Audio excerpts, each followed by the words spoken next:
Hello guys, welcome back to Kirik Ranganna YouTube channel. Guys, ವಿಡಿಯೋನ ಕೊನೆವರೆಗೂ ನೋಡಿ, ಹಾಗೆ ಒಂದು ಲೈಕ್ ಒಂದು ಸಬ್ಸ್ಕ್ರೈಬ್ ಮಾಡಿ ಸಪೋರ್ಟ್ ಮಾಡಿ ಅಷ್ಟೇ.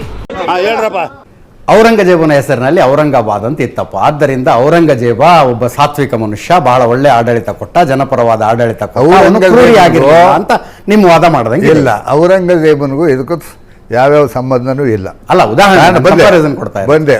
ಅಯ್ಯೋ ಬಾಯಿ ಮಣ್ಣಾಕ ಆಷಾಢದಲ್ಲಿ ಅಧಿಕ ಮಾಸ ಅಂತ ಈಗಲೇ ಬರ್ಬೇಕು. ಔರಂಗಜೇಬ, ನೀವು ಆ ಇತಿಹಾಸವನ್ನ ಎಚ್ಚರಿಕೆಯಿಂದ ಗಮನಿಸಿದ್ರೆ, ಒಂದು ಪಕ್ಷ ಔರಂಗಜೇಬ್ ಅಕ್ಬರ್ನ ಆಡಳಿತವನ್ನು ಮುಂದುವರಿಸಿದ್ರೆ ಅವನ ಆಡಳಿತ ತುಂಬ ಚೆನ್ನಾಗಿರ್ತಿತ್ತು.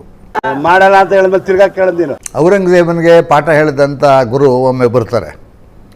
ನೋಡಪ್ಪ ಔರಂಗಜೇಬ್, ನಾನು ನಿನಗೆ ಪಾಠ ಹೇಳಿದವನು, ಈಗ ನಾನು ತುಂಬ ತೊಂದರೆಲಿದ್ದೀನಿ, ಬದುಕಲಿಕ್ಕೆ ಕಷ್ಟ ಆಗಿದೆ, ನನಗೆ ಸಹಾಯ ಮಾಡು ಅಂತ ಹೇಳ್ತಾರೆ.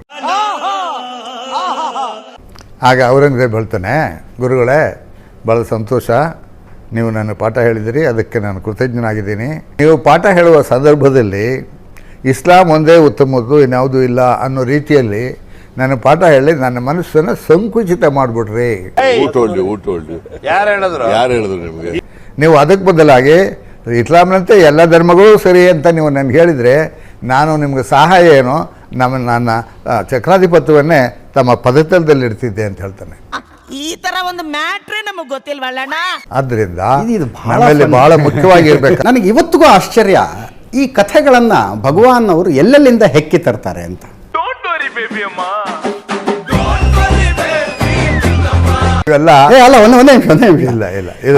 ಎಲ್ಲಾ ಧರ್ಮಗಳು ಸಮಾನ ಅಂತ ನೀವು ನನಗೆ ಬೋಧನೆ ಮಾಡಿದ್ರೆ ನೀವು ಕೇಳಿದ್ದನ್ನ ಕೊಡ್ತಾ ಇದ್ದೆ ಅಂತ ಔರಂಗಜೇಬ ಹೇಳ್ದ. ಇದು ಔರಂಗಜೇಬನ ಸ್ವಂತ ಸಹೋದರ ದಾರಾ ಶಿಕೋ ಇದ್ದ ಸರ್. ಹೌದು, ಆತ ನಂಬಿದ್ದ ಎಲ್ಲ ಧರ್ಮಗಳು ಸಮಾನ ಅಂತ. ಓದದ್ ಕಲರಿ ಅನ್ಎಜುಕೇಟೆಡ್ ಬಾಡೈತವ. ಆತನ ತಲೆಯನ್ನ ಕತ್ತರಿಸಿ ತಂದೆಗೆ ಗಿಫ್ಟ್ ಆಗಿ ಕಳಿಸಿದ ಪುಣ್ಯಾತ್ಮ ಔರಂಗಜೇಬ. ಆತನ ತಲೆಯನ್ನ ಕತ್ತರಿಸಿ ತಟ್ಟೆಯಲ್ಲಿಟ್ಟು ತಂದೆಗೆ ಗಿಫ್ಟ್ ಕಳಿಸ್ತಾನೆ ಔರಂಗಜೇಬ. ಒಂದೇ ಒಂದು ಕಾರಣ ಏನಂದ್ರೆ ಆತ ಎಲ್ಲ ಧರ್ಮಗಳು ಸಮಾನ ಅಂತ ಅಂದ್ಕೊಂಡಿದ್ದಕ್ಕೆ. ನನಗೆ ಕರೆಕ್ಟ್ ಆಗಿ ಹೇಳಿ ಸರ್, ಪ್ರಪಂಚಕ್ಕೆ ಉಗಿಯದ ಇವ್ರುಗಳಿಗೆ ಉಗಿಯದ, ಎಂಜಿಲ್ ವೇಸ್ಟ್ ಆಗ್ಬಾರ್ದು. ಈಗ ಔರಂಗಜೇಬ ಏನ್ ಮಾಡ್ದ ಬಿಟ್ಟ ಅನ್ನೋದು ಇವತ್ತಿನ ಚರ್ಚೆ ವಿಷಯ ಅಲ್ಲ. ನೀವು ಹೇಳಿದ್ರಿ ಮಹಿಷ ಒಬ್ಬ ಕೆಟ್ಟ ರಾಜನಾಗಿದ್ರೆ ಅವನ ಹೆಸರು ಊರಿಗೆ ಹೆಂಗ್ ಬರ್ತಾ ಇತ್ತು ಅಂತ.